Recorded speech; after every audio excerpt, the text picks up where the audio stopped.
This episode is brought to you by One World Empowered. Hey there, tired mama. Do you wish you could push a reset button on your energy? Like, do you want to keep up with those Energizer bunnies that are running around you all day? I know. I feel ya. Coffee can only do so much. Well, don't you worry. I've got you covered. Now just imagine a community of mamas who know the struggle and are working together to harness and reclaim their energy. We're talking about a true community of mamas who get it. Daily practices to jumpstart your days, accountability partners, group coaching calls to ground and recenter you throughout the 28 days. Does this sound like the exact dose of medicine you need in order to feel 100% again? If so, this program is exactly what you need if you want to be more present with your kiddos, if you think a new routine will help you maximize your time and you enjoy having an accountability partner to help you with developing that new routine and those new habits, if you'd like to increase your patience and energy all while reducing your stress and anxiety, and if you think it would be amazing to have an understanding community of mamas who get it and are on the same path towards healing. Mama, today is the day you choose you and level up. Come join our 28-day energetic reset for moms by visiting www.oneworldempowered.com/workwithme and click the Learn More option next to the Energetic Reset program, or just scroll down and click the link in my show notes below. I can't wait to meet you and witness you step into your full potential. See you there, Mama.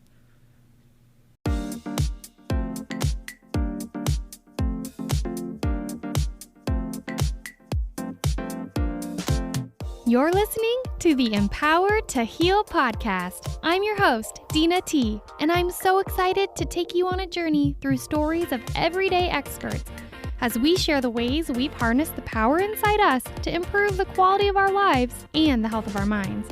We're so excited to have you here with us and hope you feel inspired and empowered to heal.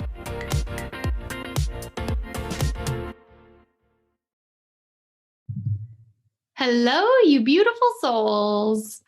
I have been having a few days in a row where I feel like I am just out of patience. And the people who experience that the most in my life tend to be my husband and my son. And this happens like it's predictable. I am a woman and I know my cycle, and I know when my weeks of struggling with exhaustion are coming up, and I know what I need to get through them, but I don't always plan accordingly.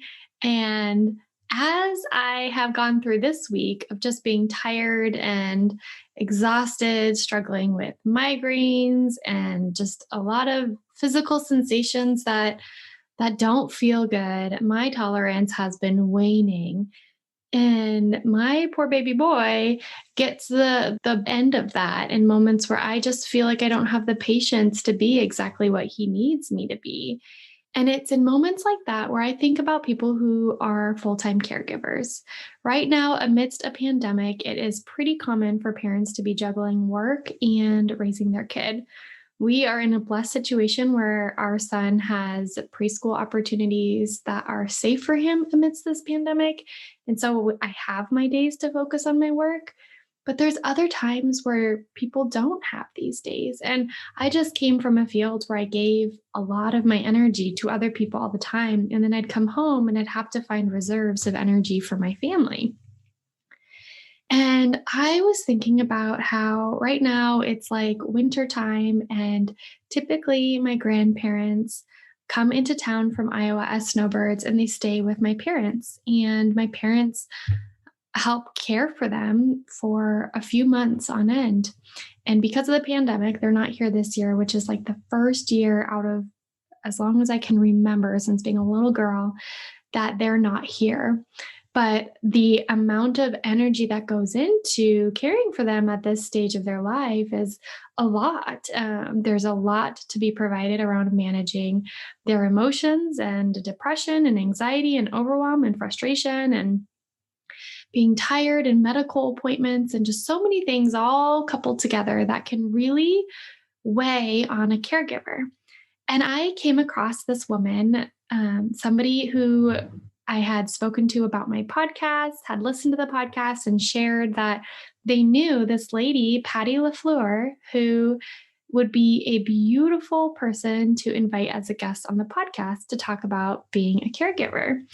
And I just got to meet Patty and talk about her journey as a caregiver, which she likes to call care partner, for her mother who has dementia. And this woman has so much wisdom and grace and just patience within her to be and show up as the person she wants to show up as for her mother. And I was just in full admiration of her. She is able to find ways to recognize what she needs, meet her needs, regulate herself, and show up how her mother needs her to show up in a way that makes her feel proud of herself. And as I'm saying this out loud, that's not a tall, it feels like a tall order, but that shouldn't be a tall order. A lot of us in this world are caring for other human beings and helping nurture and develop or care for them or nurse them back to health or support them in their later years. And we should have the ability to regulate ourselves and provide the care that they need while still maintaining our own sense of like wholeness and health of our mind and our brain and our emotions.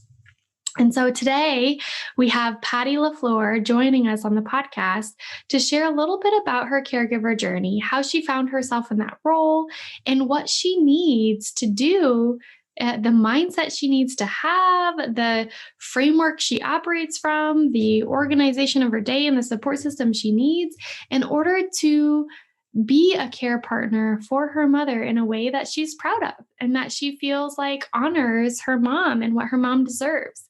So I'm so excited to share her wisdom with you guys. And I really hope that all of us in any walk of our life, whether we're caring for a person who's older or medically fragile or who has mental health needs, or if we're caring for somebody that we're raising, a child that we're raising, anyone on our journey, that we take something from this episode and from Patty's wisdom to integrate into our own lives.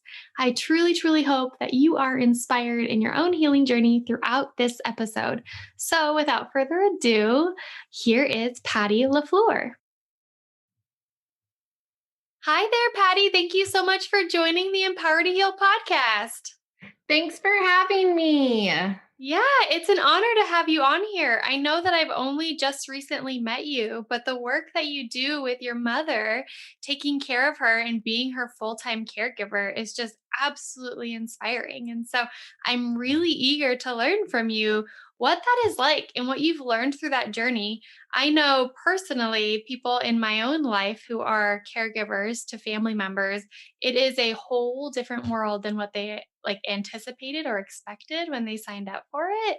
Oh, And definitely. yeah, and they share just these like tidbits of like wisdom and knowledge and also this like huge awareness of how difficult it is and the reality of caring for a parent or a grandparent, what that is really like. And I think our generation, at least my generation and yours, it's not completely a common thing yet for us to be caring for our parents or grandparents yet, but you are already in that role. And so I'm really eager to learn more from you and hear how you're kind of balancing the demands and the stress of it and bringing joy and like healing into your life and your mom's life. Definitely. It's definitely a different experience than I even thought going into it. So I have been supporting both of my parents in this care partner journey since about 2017. My mom got diagnosed, which actually happened to be the year before my wedding, which brought its own dimensions and demands of being hard, and not having my mom there for one of the biggest moments of my life was extremely challenging. I didn't actually even realize that that's when I started grieving my mom, because I was losing pieces of her. So for the first 3 years of her diagnosis, I would say I kind of pushed it away. Not even that long, maybe 2.5 years. I pushed it away and just tried my best to be there for them, but was not hands on. But as my mom's dementia has progressed, I've had to step into a much bigger role. And actually, my mom moved in with me in May. And so since May, I have been her full time care partner. I like to use the word care partner instead of caregiver because I do really feel like it's a partnership between the two of us. It's completely reciprocal, it's completely responsive to her. And in saying caregiver, I feel like I'm the only one that's giving anything to the relationship or the role when Mm. really there's a lot of give and take back and forth. She is my partner in this, and I'm designing experiences and just spending time with her in a partnership as opposed to just me being the only one that's doing anything for the other person. Which I would Yeah. say is one of the biggest shifts I have made as a care partner is that I've realized how reciprocal actually this situation is. It's not as much me just giving her everything, but there's so many interactions that we can have that are so positive. I think often people think about dementia and Alzheimer's and they think of only the negative and only losing your mom and or losing your dad or your grandma or your grandpa, but really there are still experiences and moments that we can share together that are beautiful and full of joy. I really appreciate how you call attention to the language that we utilize during how we talk about what we're doing, right? So, language in my mind has a powerful role in how we frame in our brain our perception of what's going on around us. And just the reframe of caregiver to care provider or care partners is, in my mind, such a beautiful way to take some of the heaviness and the full responsibility off your shoulders entirely. For sure. And I think it helps me to think about her, like to empower her. I think that it allows me to recognize that my mom is a person with 72 years of experience and joy and wonderfulness that she brings to this world, right? And it's less about me trying to do things to make her better. I don't know. I just really have this thought around a partnership. It's such a partnership, and I really feel like it empowers and honors her, which to me is the biggest thing about how I think about her care. I think about her care and the things that we do together from a perspective of how am I going to honor the person she is and the person she was, but also how am I going to empower her in these moments, right? Like she Mm. was the caregiver in my family as far as she was a mom and she stayed at home and she made sure that we had everything that we needed growing up. I'm actually adopted. So I feel like even more blessed that I had such a mom that adopted me and gave me such a great life and gave me all these like wonderful gifts of caring and patience. And Mm. I think the more I can involve her in the things that she used to be so successful in, the better, right? She helps me fold towels, or she helps me scramble eggs before breakfast, or if we're making cookies, I have her help me mix. Like, I try to find situations that are going to honor the things that she always did and empower her to feel like she's still contributing.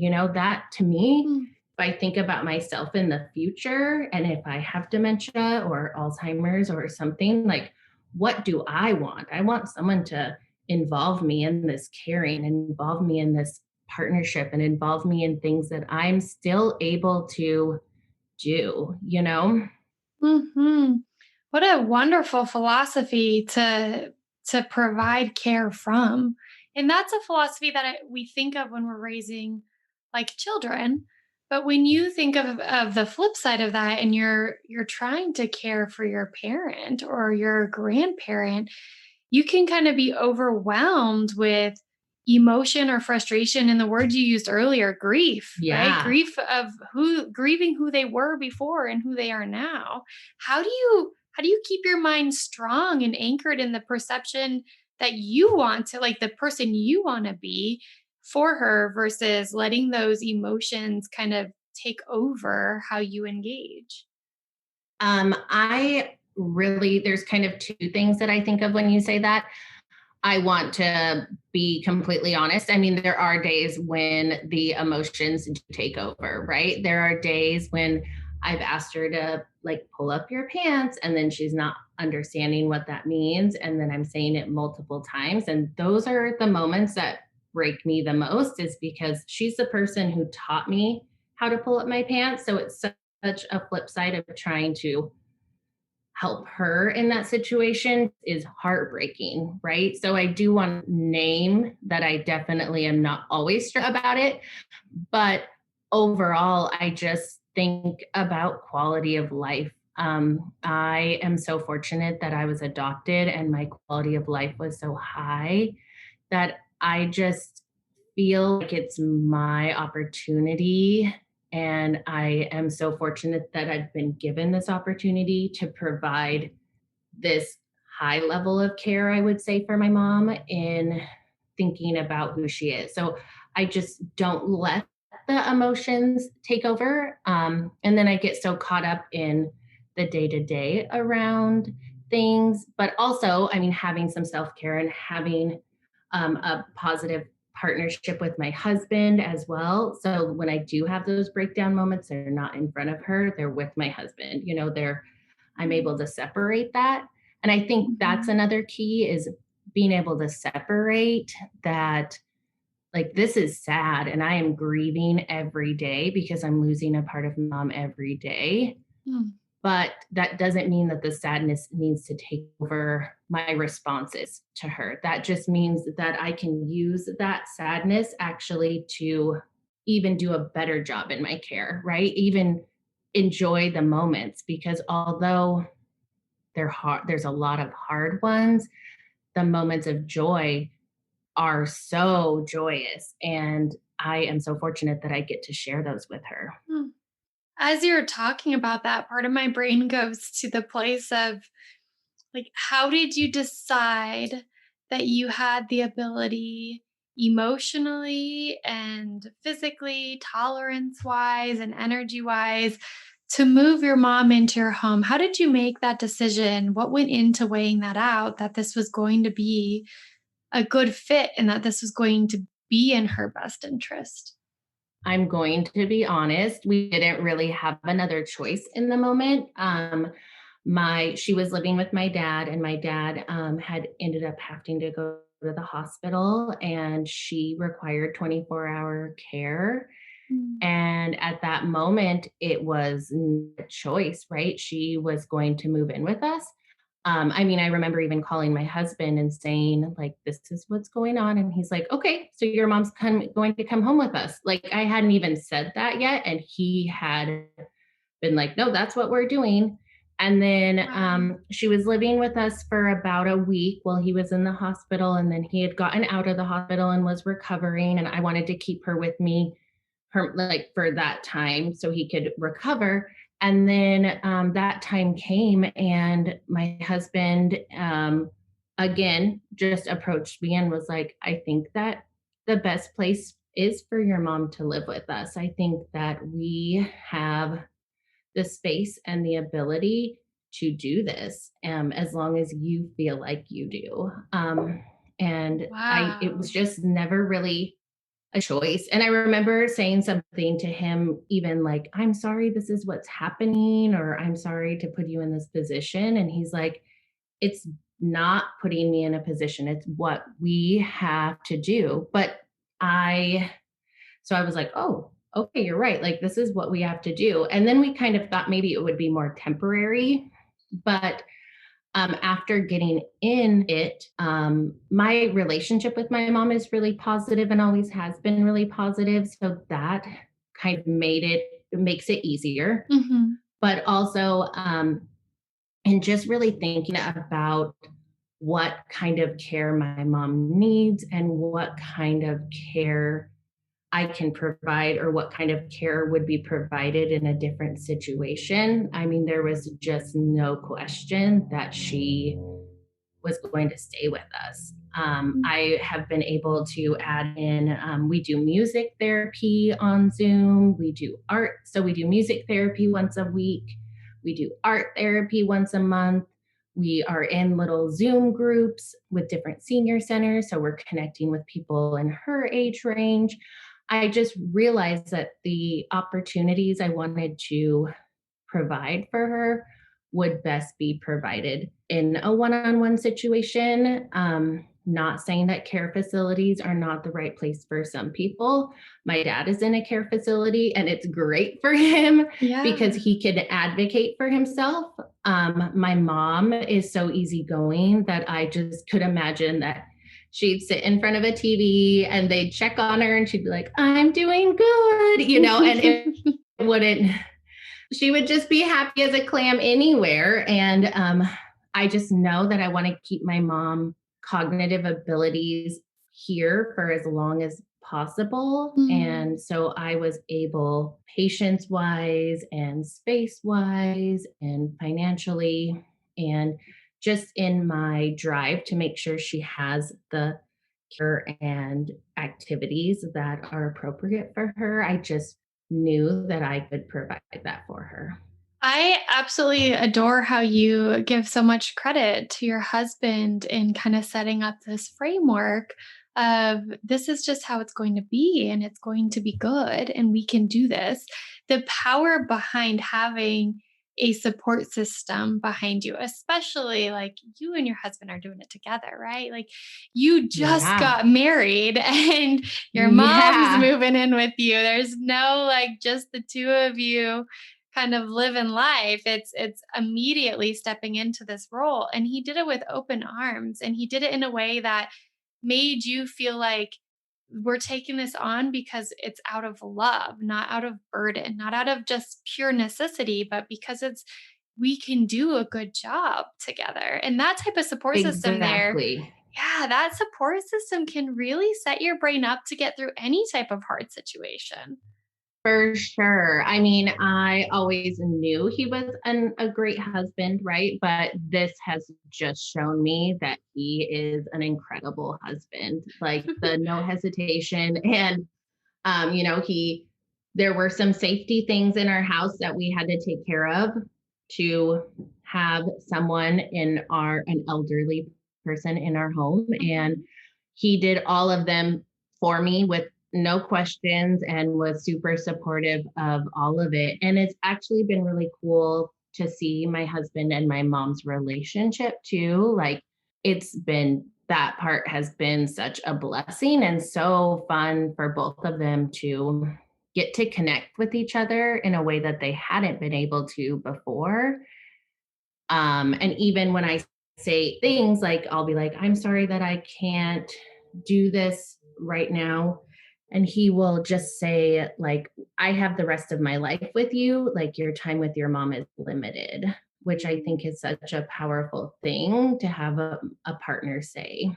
That is so powerful and it's so true, especially with her cognitive abilities. If you have dementia, your cognitive abilities continue to decline as time goes on, and you don't know what the next day is going to hold, right? You don't even know what the afternoon's going to hold, what emotion or what version of your mom you're No, going to have. for sure. Can you tell us a little bit about that? Tell us what it's like. So, a little bit of how dementia has affected your mom and what it's like living day to day, not really knowing what personality or level of functioning you're going to encounter. Um, I would say that the biggest thing as far as that is we have really established a routine, which has helped me to have it at least more predictable around like how tired she'll be or how hungry she'll be or what we're going to be doing. But day to day, every day is different. Even with a routine or the best planned schedule, every day is different and every day has its challenges, which includes we get up multiple times in the night to go to the bathroom because she's completely incontinent. So I have to help with changing her clothes or changing her depends or changing what she, like the bed sheet she has down. She requires full care in dressing and full care in bathing. So today was a shower day. So we call them spa days because I call them a spa day and she heard it as spa. So we had a spa day today, but that requires full hands on helping with bathing and doing her hair and drying. So there's all those demands, right? There's all the things that we have to do. Take her medication. She's also a type 1 diabetic. So we have to make sure we're eating at certain times and I have to count every carb and I have to check her blood sugar and then we have to recount and Wow. recheck. And then she does have a pump, but that requires to be changed 3 times. So there's all the like physical demands, I guess I would call them, right? That I just have to do. Mhm. But then there's also the emotional pieces that are extremely challenging too. I'm really lucky that she's pretty even tempered and pretty calm, but she does get sad. And I think that is actually one of the hardest parts for me. Those often happen in the middle of the night or in the morning, which then the sleeplessness portion goes into play, as well as she's just will be confused or she won't know where her mom is and her mom has passed away, or she won't know where her dad is and he's passed away, or Mm. she wants to know when her dad gets home from work. So those pieces are really hard and it's not the same as trying to console someone else. It's that I really have to enter her world and enter her where she's at and just try to make her feel better. But often when she will wake up and be confused or she doesn't know how she got here, it takes quite a while to come back from those emotions. And it's so Wow. unpredictable. I just don't know. You never know. Like we'll have gone to bed and her blood sugar will have been fine and then I'll get an alert on my phone that she's up and it's 3 o'clock and she'll be really sad or crying. And so Wow. I think that's the hardest part. And then sometimes not knowing, like some days getting dressed is really easy. Like, okay, put your foot in the shoe. And other days it's like a 10 to 15-minute ordeal. Wow. And as you were describing her waking up in the middle of the night and being so disoriented and believing that she's younger, right? Living with her family, living with her Hmm. parents. Does she have to relive the moment of realizing that her parents aren't here anymore? I think so in some ways, but I have been told or I've learned that you just say like, "Oh, well, they're not here right now," or they're busy or they don't live here and just kind of enter where she's at right now and not relive it every time. You don't have to bring her back to any sense of reality in those moments, just a sense of, okay, in your brain, you're probably waking up worried about where is dad, and I just got to soothe you and help you go back to sleep in that moment so that your brain can continue. It's not like having to go back through, nope, that's not what's happening. We're here right now in this day and age, and these things have happened. Yeah, it's not helpful for anyone. I can't even imagine. Like, it would be extremely hard for me to grieve my parents and then to have to do it over and over and over. Like, Mhm. that's not fair. She's already grieved her parents and she's already moved on past that. And so, in these moments, that's not the goal, right? That's not the moments are to calm. And I know some people struggle with that because they feel like they're lying, but I feel like it's not lying, it's more compassion. I feel like that's the compassion, is meeting someone where they're at and helping them in the moment. Yeah, and I could see where someone who might be more like logically oriented wants to keep things very like factual rather Mhm. than being able to say, nope, like that's not the circumstance we're in. We're in a place where we need to relate and we need to use Yeah. connection and a sense of safety to get through this moment because this moment's going to be fleeting, right? These moments Yeah. don't last forever, they're fleeting moments in time.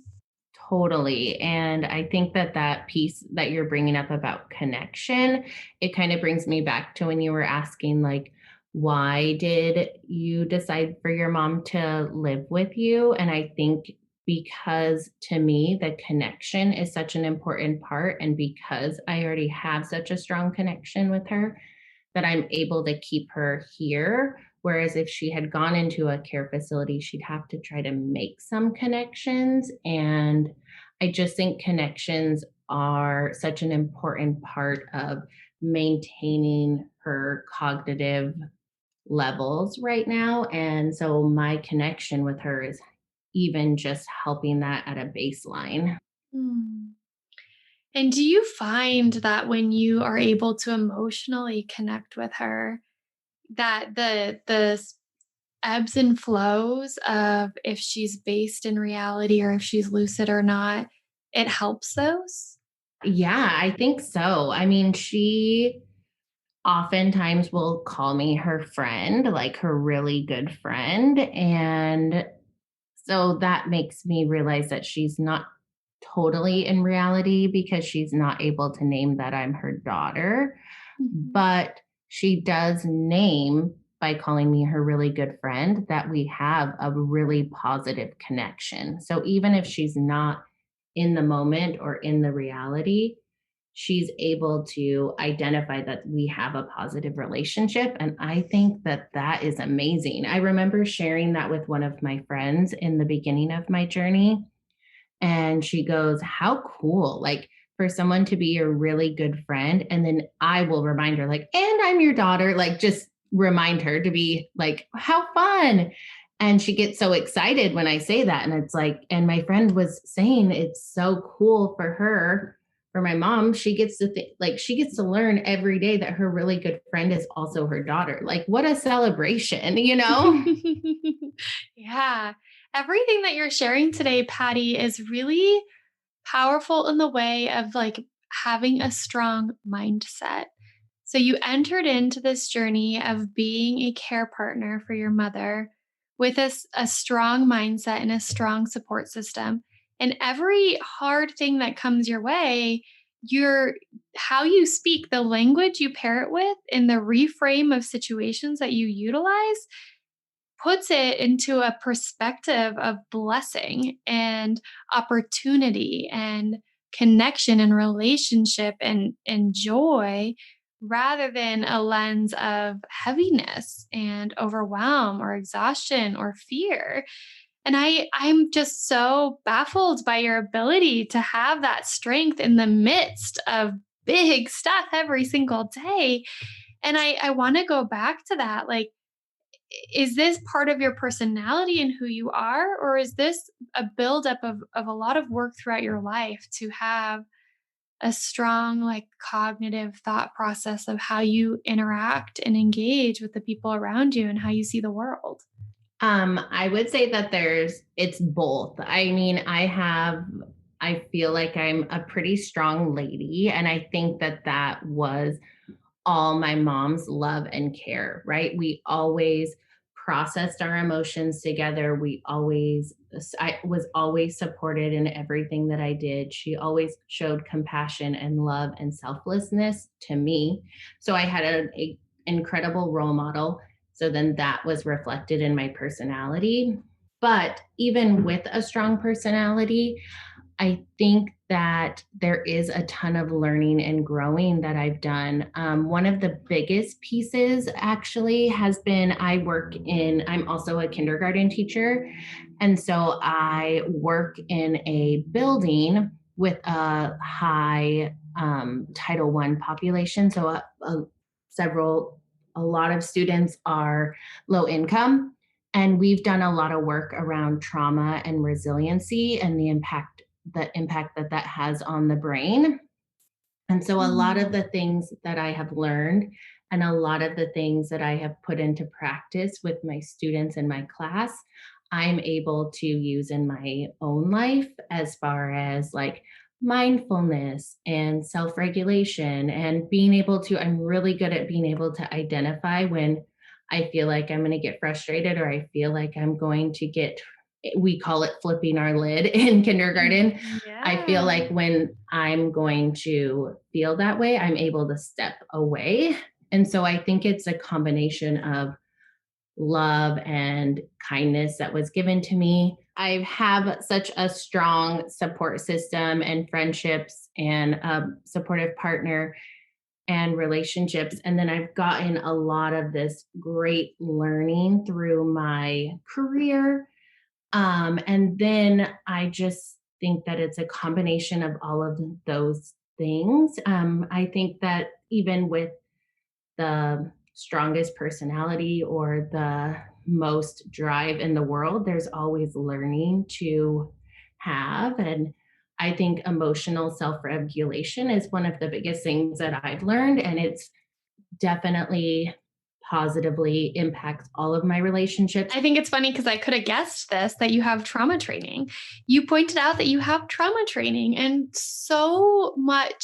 there's so much wisdom behind understanding how to show up for somebody who's processing trauma and how to work with somebody who has emotions that I feel like every person in the world should learn about this and implement it into day to day life. Because if we were to engage with all human beings around us, in a manner of treating each other with respecting emotions, engaging in a compassionate level, honoring each other in our stories and our journeys and our feelings, we would be able to be more attuned to ourselves and the people around us to recognize when, okay, I'm getting frustrated, I'm going to flip my lid, right? Yeah.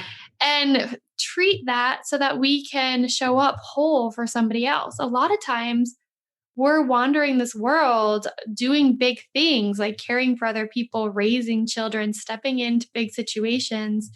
And we ourselves are not oriented and grounded in a place of regulation Hmm. and being attuned to our emotions and what we need so that we have things to give other people.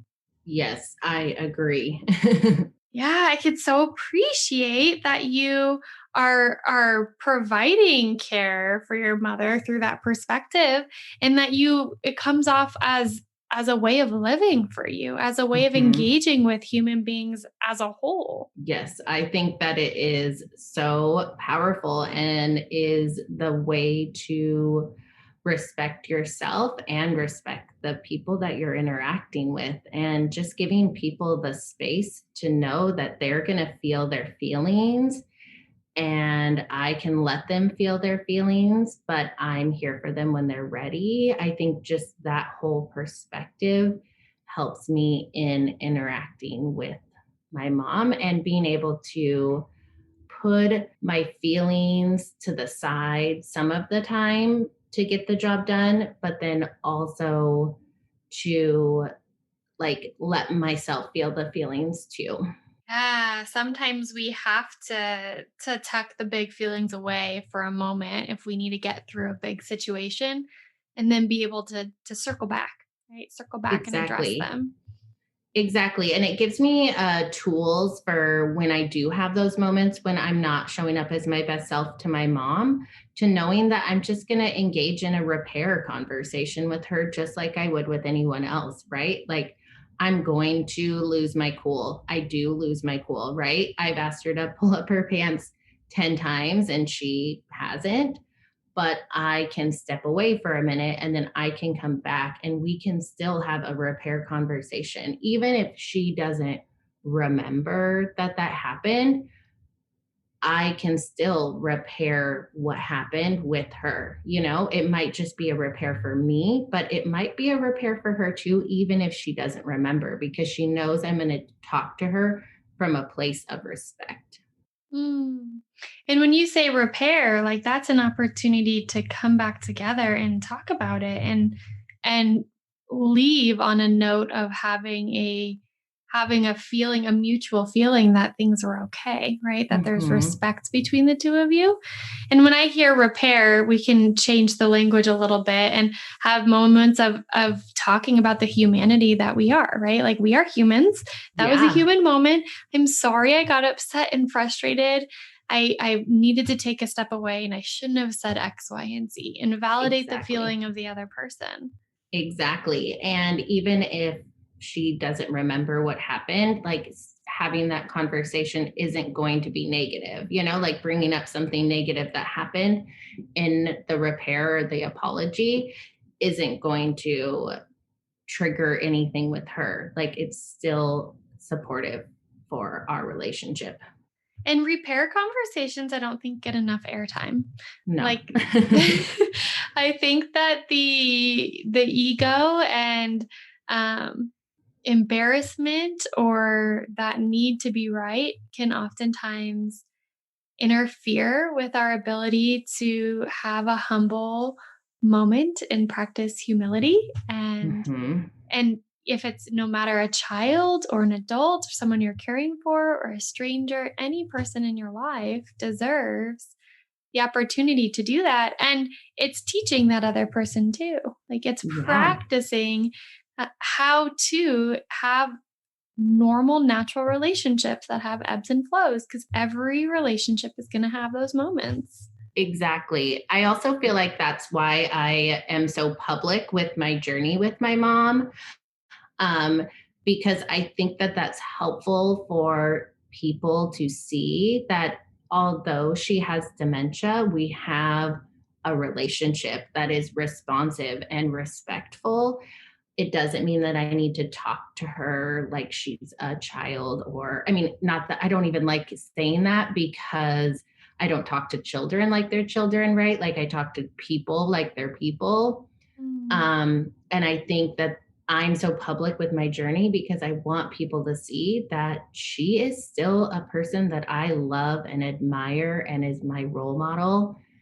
And she deserves the respect and the fun and the conversation like she doesn't have dementia, right? Like there are things I'm going to do because she has dementia and change my language or change how maybe my tone of voice, but I'm not going to change my relationship because she has dementia. Yeah. And you're describing the power of not letting her diagnosis be her identity. Exactly. It's not who she is, it's not a limiting thing. It's No. an aspect of what you're working with. But there's a whole other side to your mom that you're there to nurture and cherish. Yeah. And it just makes me think about any person with dementia or any person with any kind of difficulty in memory or cognition or anything. Like you always have to take the person first. You always have to think about who the individual or the person is and meeting them where they're at. Absolutely. And you do that so well, Patty. You describe it so well, and it sounds like you execute it so well. And I want to thank you for sharing your journey and your perspective. I feel like the whole world needs to hear how you speak about human interaction and the natural reciprocal nature that you're creating in caring for your mother.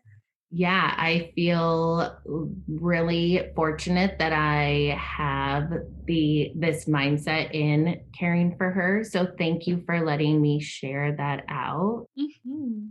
Will you help? So, people who are listening to this, if they want to learn more from you or be a part of some of the groups that you're connected to, if they're looking for a support system amidst their journey of providing care for somebody, how can they find you or how can they connect to a support system that you would say is healthy and helpful?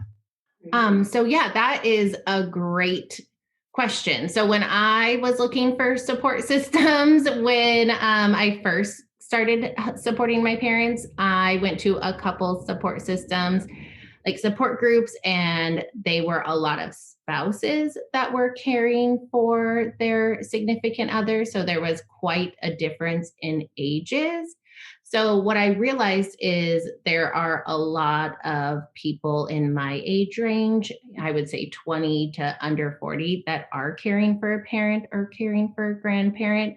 And it's different than someone who's in their 50s or above. So I actually created a Facebook group. It's called Young Caregivers of Loved Ones with Dementia. And it's just for people in that age range who are caring for their loved one. It doesn't mean that the loved one's in their home, they could be caring for them in a facility as well. But it is a group that is targeted for that our age range, because a lot of times our friends, our immediate friends, which is the case with my friends, are not dealing with it. And so they don't really understand what I'm doing on a day-to-day basis. And a lot of times it's people who have a family of their own too, which brings in a whole nother piece, like caring for your parent and caring for your kids at the same time. So I have that group. And then I've also been fortunate to connect with a lot of people on Instagram. So I have my Instagram where I am posting videos and pictures of things that we are doing pretty much on a daily basis. Which I love to see, by the way. You make everything seem so fun. And I don't know how you have enough hours in a day to be a kindergarten teacher and do all the things that you do. I But don't know either. well, would you like people to find you on Instagram as well, or should we Oh, leave it at yeah. My Instagram is Miss Patti Cake. I'll include it in the show notes below. Is there any other resources or information you'd like to guide people to? I would just say that, I mean, definitely reach out to like the Alzheimer's Association, and I would definitely reach out to the Department of Aging for your state. I mean, those are just two great resources to start with. And I would also say if you're starting this journey, or you're in the middle of this journey, or you're at the end of this journey, like think about the person and think about the things that they liked doing and try to incorporate some of those into your daily routine. For my mom, it was adding in music and art therapy and crafting and going on walks, and we got her some dogs. I just really think that it's important to think about who the person was, and then from that place, think about things that you could do together. Mm, I think that's a beautiful tip and a beautiful call to action for our listeners. Yeah, thank you. Yeah, thank you so much, Patty. I have appreciated getting to learn from your wisdom. I appreciated getting to connect and think about it as well. Thank you so, so much for tuning in today. I hope you are feeling inspired and empowered in your own healing journey. I know that many of you listening might be reflecting on your own stories that you may feel called to share. If so, please reach out to me at dinat@empowertoheal.com. That's DENAT@empower2heal.com. Or drop me a message through my Instagram handle at empower2heal. I would love to connect with you and learn about your journeys so that we can hopefully continue to spread these powerful life lessons on empowering ourselves to heal. My contacts will also be linked in the show notes below so that you can easily find me. We are so eager to start a movement in showcasing the many ways we can heal. And you can be part of this movement too by capturing images and tagging them #empower2heal on Instagram. We look forward to seeing all the ways that you are empowered to heal. I love you, beautiful souls, and thank you so, so much. Please be sure to subscribe, like, and review.